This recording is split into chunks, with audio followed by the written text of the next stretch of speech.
Craig Mott is a writer, he's a photographer, and a designer.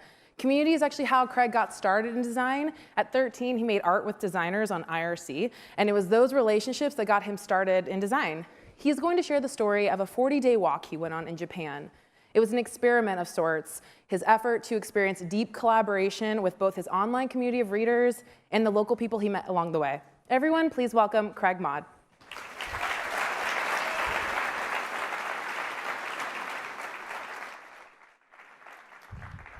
Good morning. I'm Craig Mott, and I am exhausted.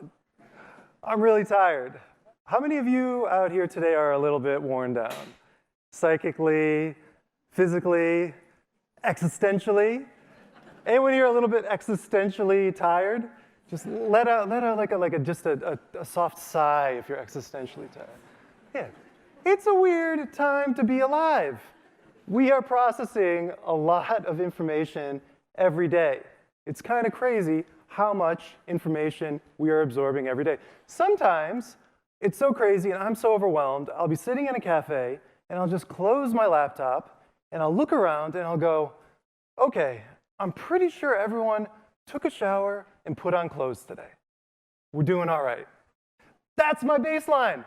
That's how crazy things are. That if everyone takes a shower and puts on their clothes, things are okay. So it's a weird moment in time, and I think there are a couple ways to respond to this sense of overwhelming information and information overload. And one is to go to a cave. That is, like, literally just move to a cave and microdose LSD and disappear from the world and just sort of live out and say, I'm going to be a Luddite and I'm not going to touch technology ever again. I'm never going to use my smartphone. I'm done. I don't think that's that interesting of a way to respond. I believe in technology. I love technology. I grew up with all sorts of technology. As they said on IRC when I was 13, I was making ANSI art. Anyone here know what ANSI art is? Yeah, ANSI art. And I believe in the power of technology. And I also think that going forward, we are not going to see a decrease in the density of information that we have to process every day. So, the past 9 years, I have come up with a couple of guidelines, I have two, that have helped me deal with this information overload sense. First is establish boundaries, physical or psychic, around communication channels. And then the second is design the way you work with tools instead of allowing tools to dictate how you live or how you work or how you design. Seems very simple. And I'm going to tell you today the story of two moments in my life where I was just flat out empty, exhausted to the bone. And I responded in part to that exhaustion by making books. This is kind of my therapy. It's an act of palliative care. Try to get over that exhaustion. And my hope is that these books can provide archetypes, however odd they may be, and they're kind of weird, and these projects are a little bit strange. They may or may not relate to your everyday work, but I hope they provide some archetypes around these guidelines of boundaries and tool use. So, first exhaustion. First exhaustion happened about 9 years ago, and it was an exhaustion of output. Just too much output. And I was working on the Flipboard for iPhone team. It was very early on in the startup. It was a very small team. And I have to add a footnote here. We had an intern. He was very young, extremely young intern, but very wise. It's kind of strange. He's very kind, sort of like a mix between the Dalai Lama and Yoda. And everyone in the office would whisper and say, that intern seems like he's going to make something of himself someday. And his name was Dylan Field. So Dylan was our intern, and I took Dylan under my wing, and I taught him everything I knew about macromedia fireworks.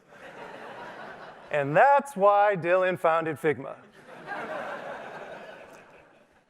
So we're 9 months into building the Flipboard for iPhone product, and we're all really tired. The whole team's exhausted.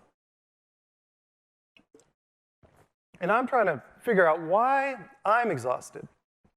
Where is this exhaustion coming from? Because I think it's important. I think this sense of exhaustion is pervasive, and I think because it's pervasive in society, it is worthy of attention. And so I was trying to figure out, what is it that's really getting to me? And I realized we had been producing and running so fast over the last 9 months. And all of the stuff we produced was just sitting in folders. And a folder with one item in it feels the same as a folder with 1 billion items in it. And I think this is one of the problems of working in digital space, is having an understanding of the boundaries of the actual completeness of what you've worked on can be really, really difficult. So, like I said, personal therapy, I made a book. I did it secretly. I didn't tell anyone in the office I was making this book. I just needed to kind of help myself feel better and feel more grounded. So I made this. 2 copies, 1 foot by 1 foot, 300 pages, 6 kilograms. I printed it actually just down the road with Blurb, who's an actually really cool print-on-demand company. And just being able to make 1 or 2 books in the world is kind of a miracle. We forget that 30 years ago, making 1 book of this size would have been unthinkable. And to do it really quickly, even more unthinkable. And on the cover of the book, I put the first Git commit. First hack of iPhone version of Flipboard, currently hard-coded to show the FlipTech feed, Saturday, February 19th, 2011, 9:35 p.m. And we talk about digital stuff as not being intimate. And to me, this is almost too intimate. 9:30 on a Saturday night. Why are you programming Flipboard?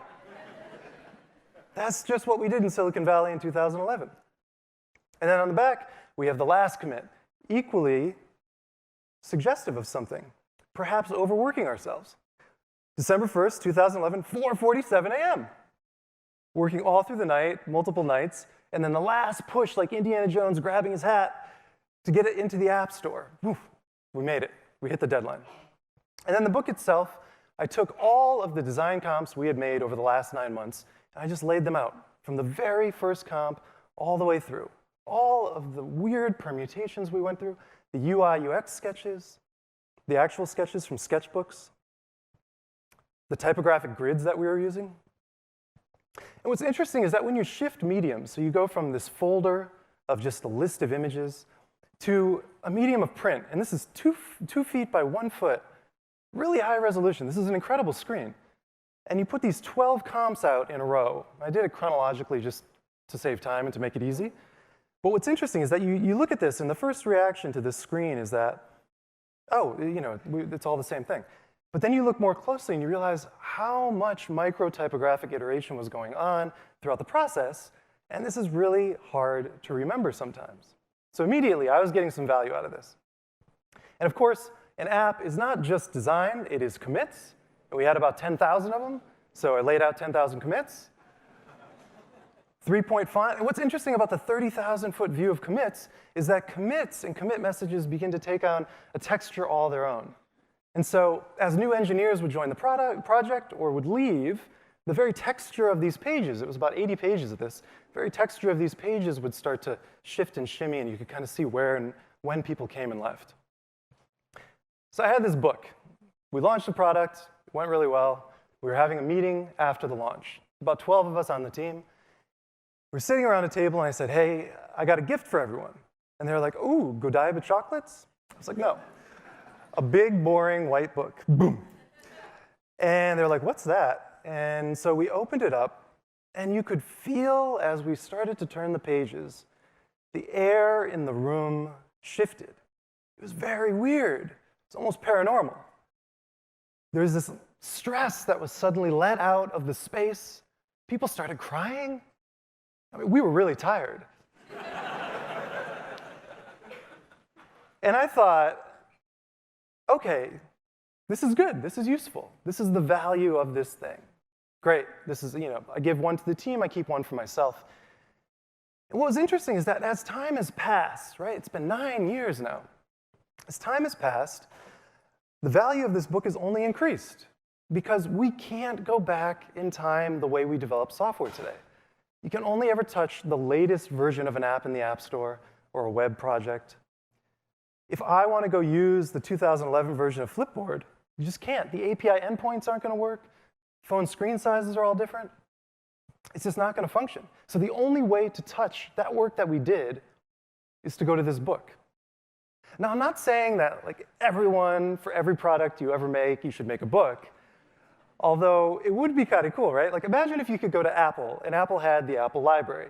And inside the Apple Library, it was like 10,000 books of every single app ever made for the Mac or iOS.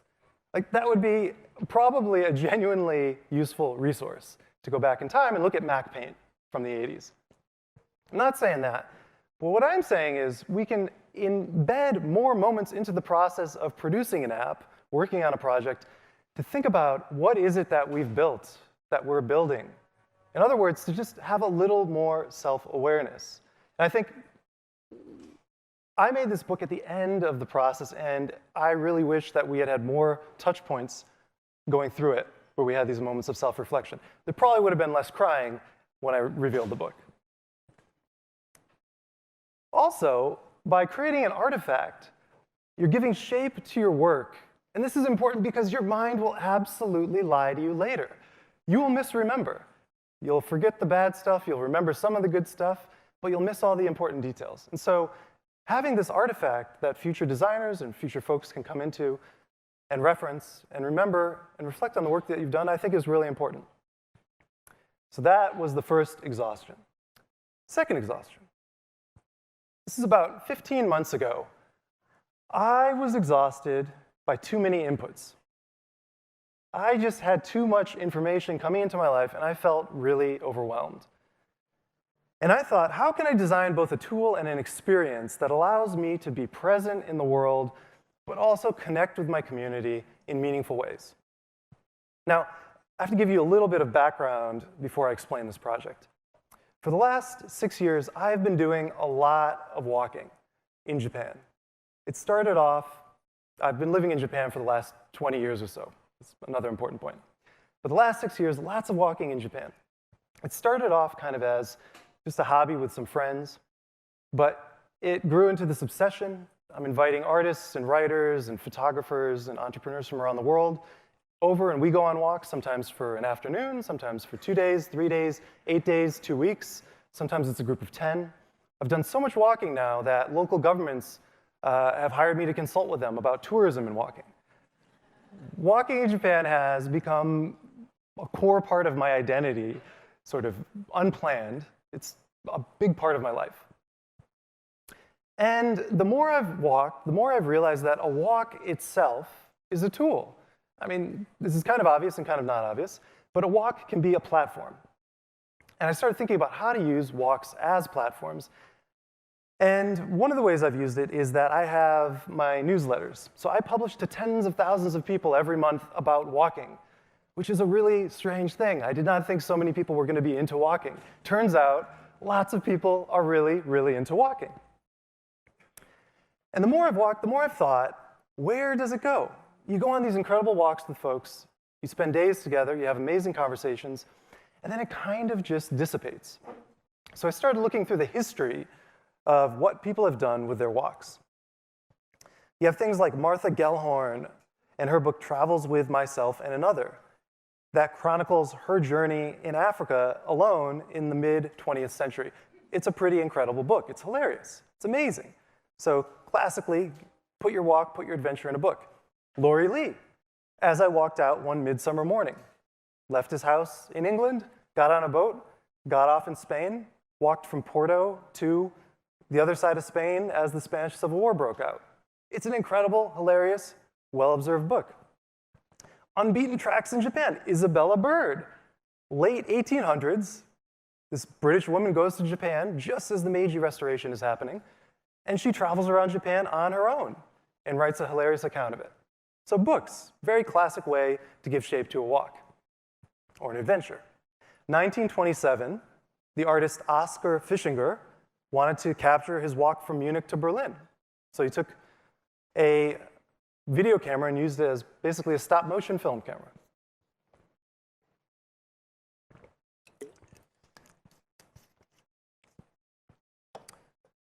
Richard Long, in 1967, used a walk as a literal tool to make this line. This is called a line made by walking. Just walk back and forth. Most recently, just a few months ago, a Japanese designer and developer named Inasa Fujio started working on a project that has captured the attention of at least Reddit and also other parts of the internet. But he's making a video game where all you do is walk around countryside Japan. That's it. And what's amazing about it is it's not photorealistic, but he has captured the textures, the light, the details, like the way the concrete on this wall looks, the moss on the ground, the shape of the shrubbery, this staircase and how it's not perfectly straight going up. This is the closest I've ever seen anyone or anything get to walking in Japan without actually walking in Japan. It's amazing. I hope that this is available for VR for everyone soon. And the more I've looked at the work that everyone's done, the more I realize that to walk, to really move through a place and be present, is to apply this rigor of process of knowing a place. And I find that to be really inspiring. So 15 months ago, I was really tired, too many inputs, and I wanted to get to know Japan even more deeply than I had up until that point. So I decided to go on a really big walk. And I carved this time out in my life. I made plans about 6 months in advance to do this giant walk.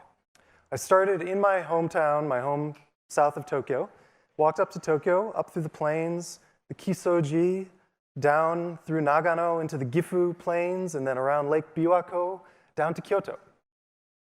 And then I kept walking on past this, but this is the main bit. This is called the Nakasendo. It's an ancient Japanese highway. In total, I walked about 1,000 kilometers for 43 days. I published 25 SMSs. I'm going to talk about that in a second. And I recorded about 10 hours of audio. So it was very productive. And the question I had that both inspired the walk and the walk inspired was, how do I share all of this while still being present? Because, like I said, I don't want to be in a cave. I don't want to be a cave person. And I like Instagram and Twitter and Snapchat and TikTok and all of those things. But they all suffer from the same problem, which is you have to look at them to create them. You have to gaze upon the content abyss of a timeline in order to make something. And I don't know about you, but I can't resist. I get sucked in. The comments are there, they're coming in real time. It's all very distracting for me, and I get overwhelmed. And I find oftentimes I forget what I was even there to do in the first place. So I made a tool.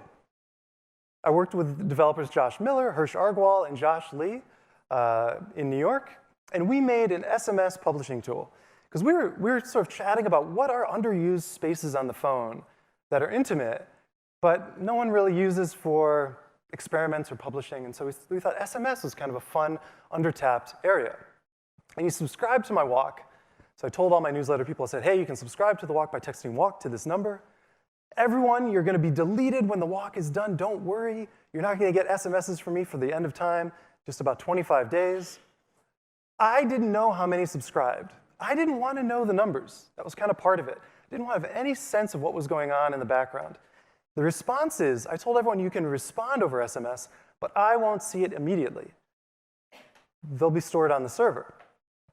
And then a physical book will be automatically generated, i.e. I'll make InDesign templates. It will be automatically generated. And then when I get back from my walk, my diary entries and photos and everyone's responses will be there in that book waiting for me at home. We'll make one copy of it. That's it.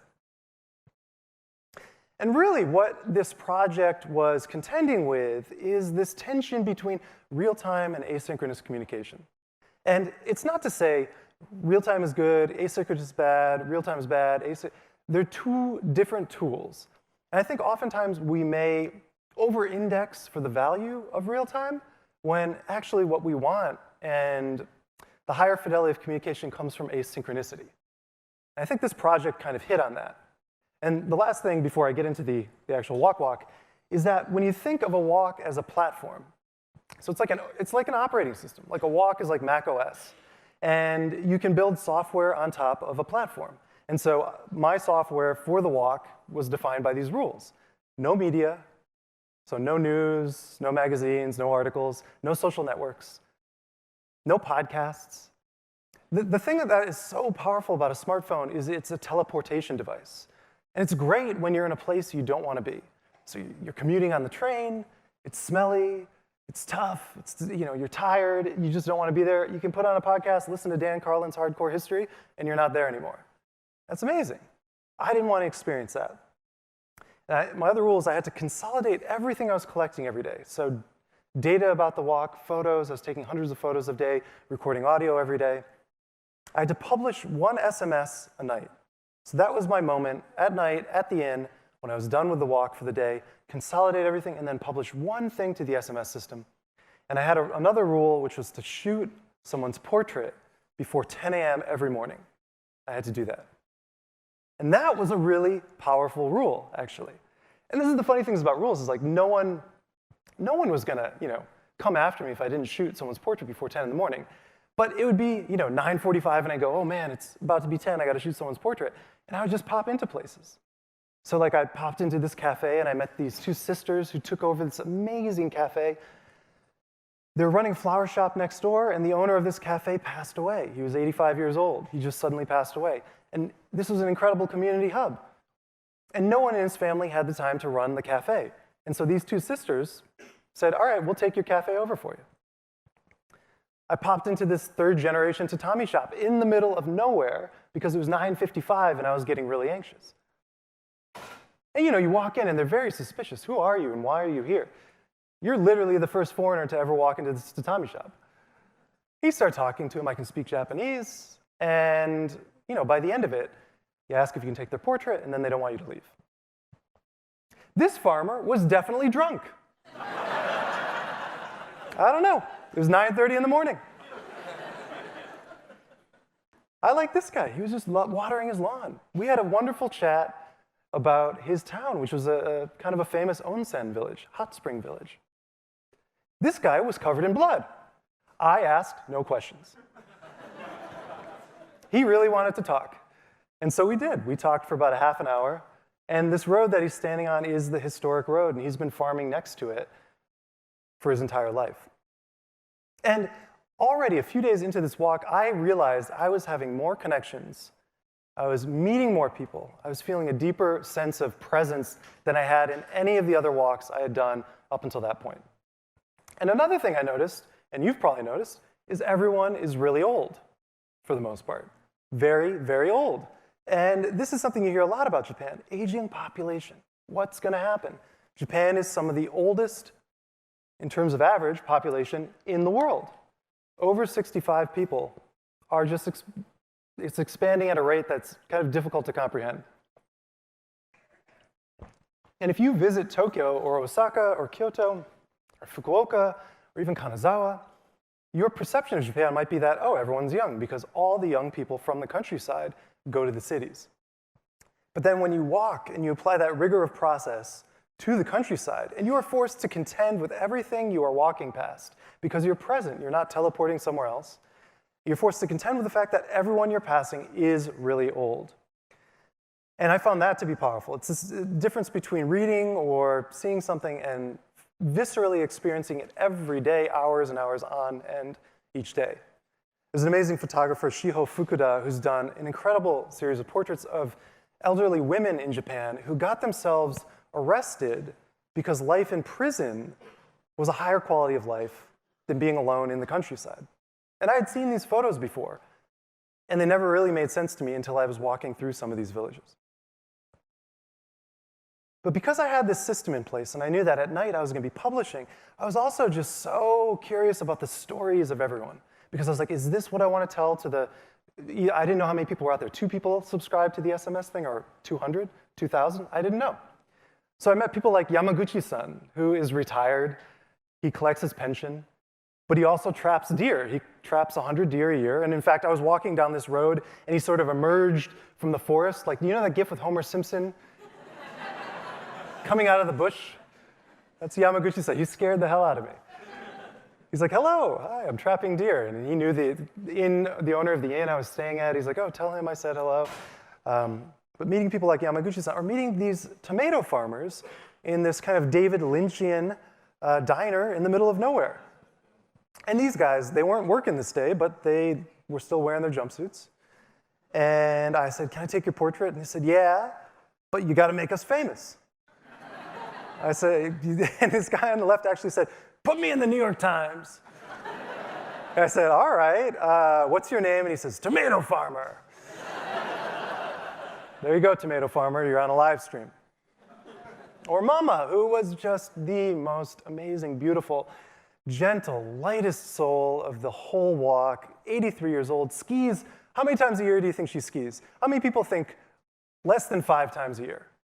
120. 120 times. Very close, 30. She skis 30 times a year. She's been running this cafe for 50 years. We talked for about 4 hours. And so I had all these experiences, and I was publishing to this SMS thing at night, which was kind of like yelling into a black hole, which was really freeing, actually. It was kind of an amazing experience as a creator because I didn't feel any tension. I didn't feel anything about it being performative. Nothing was coming back in real time. And I got home from the walk, and the book was waiting for me. And it was kind of moving. And it had more than 25 pages in it. I thought maybe it was just going to be my little photos or whatever. It's about 80 pages of responses. There were a lot of people responding. And they sent little photos of their own, and they sent their own messages. And on the left is my photo, and on the top right there is my little, sending out basically little haikus every day. And then all the rest of it is just responses from people hanging out on the SMS system. And there were some technical glitches. And so I couldn't see the SMSs, the responses, but the tech people could. I said, if you're not getting images, respond with no images. And so we have 3 or 4 spreads of no images. And I told everyone, I'm not reading news. I'm not looking at the news. And so one person sent me a headline from the New York Times every day. So there's this weird ambient New York Times thing going on. It's like, oh, it was a quiet, beautiful, comfortable place. And then the real world comes crashing in every couple of responses. And so when I was looking at this, I got it. I went to a cafe near my house. I spent about 3 hours just reading through everything. And I realized, man, context, again, obvious, but man, when you feel it, when you experience it, it's a different thing. Context affects intimacy tremendously. And the responses were crazy. These are all anonymous. Today was the day my mother died. No one's going to send me that over email or on Twitter. And I'm glad that this platform gave that person the ability to express himself in that way. I don't know what to reply to you, Craig, except keep walking. Weird that you won't get this in real time, but you will imagine people wishing you to keep walking. I wish I was walking now. Me too. As I went to sleep with the pulsing fog horns of the Bay Area, I remembered that in the morning I would wake to another moment from your walk. This picture of an elderly man watering his lawn or garden is actually what I needed right now. I've been going through a rough patch of self-doubt and depression, and it's weirdly comforting to look at this picture. So this was going on. This is pretty affecting for me, and I had this incredible account of my journey. And so I was reading through and I was marking it up, and you can see kind of on the right-hand page there, all these like pen marks and stuff. I was circling things, putting stars next to funny things, crossing out stuff that was extremely negative, and marking up where the questions were. And I went back to the questions, and I realized I want to start responding to these as essays. So in my weekly newsletter, I started writing responses to all these questions that I found in the book. And then those responses grew into bigger essays. And those went to my other newsletter. This is the great thing about having newsletters, is you're never for want of a place to put stuff. And these essays, these bigger essays in the newsletter, kind of grew into other things, like articles for Wired. I wrote about my glorious almost disconnected, not a cave person, almost disconnected, boredom of my walk in Japan. And then from there, I realized there were all these subculture things that I was experiencing and witnessing, like all the really old people running cafes. This guy's a ballroom dancer. He's been running his cafe for a very long time. It's in the middle of nowhere. It's incredible. He's obsessed with Canada. His wife went to Canada once, and that was it. They were hooked. She traveled the world, and she went to Canada, and she came home, and she said, Canada's the best. He said, all right, I believe you. Let's rearrange our entire life around Canada. That makes sense. And I wrote about that for Eater. I wrote about this crazy, incredible culture of stuff that in 15 years is going to be gone. All of these people are going to be gone unless we reach the singularity, and then they can live forever running their Canadian cafes. But that's probably not going to happen in 15 years. And so I wrote this article. I walked 600 miles across Japan for pizza toast, which is very delicious. I recommend visiting Japan, but not only for pizza toast.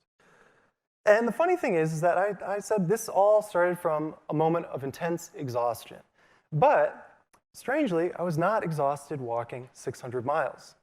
In fact, I was energized. I was light. It was probably the most creatively fecund period ever in my life. I created more, I felt more alive, I felt more connected to people than at any other point ever of my being alive. And the SMS system was a big part of it. It came with a bunch of benefits. Bigger, more thoughtful loops. This is kind of the critical one. So many of the loops of communication that we are stuck in, or that we use, say on Instagram or Twitter or whatever, you go into Instagram and the width of a loop on something like Instagram is seconds. You publish and seconds later you're getting feedback, minutes, hours. It's very, very short. And here I was working with the SMS system where there's a lead of about 2 months before I saw the responses. And then from there, I'm still responding via essay over time. I'll probably be responding for a year after the walk. There's an obvious contract to this system, and I think this gets undervalued in a lot of the things we use. The contract in this system was very clear. You subscribe to this, and then we are done when the walk is done. Don't worry, you're not stuck in this if you don't want to be.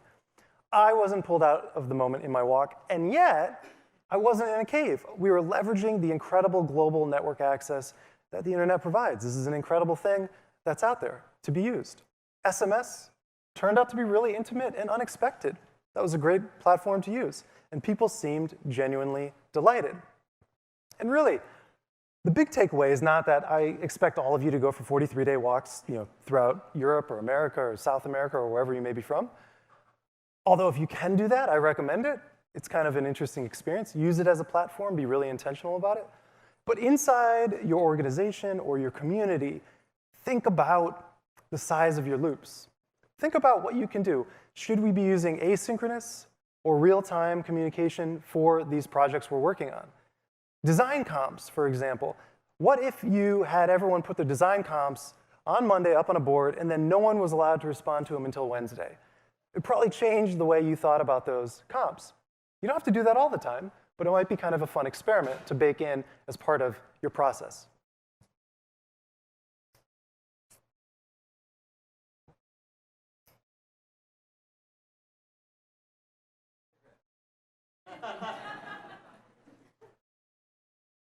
Real-time versus asynchronous. So I guess we'll leave it there.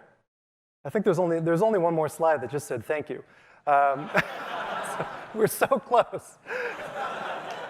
But yeah, thank you all today for listening to these kind of strange experiments. I know they're not immediately applicable to everything that you're doing, but I hope that these two books, the Flipboard for iPhone book and this SMS book, offer archetypes for going forward and working on your teams, thinking about the boundaries of communication, what it means to put edges around a project, and what value that brings to the team, and thinking about what tools are you using. It's not about saying we need fewer tools in the world, because that's not going to happen. We're always going to make more tools.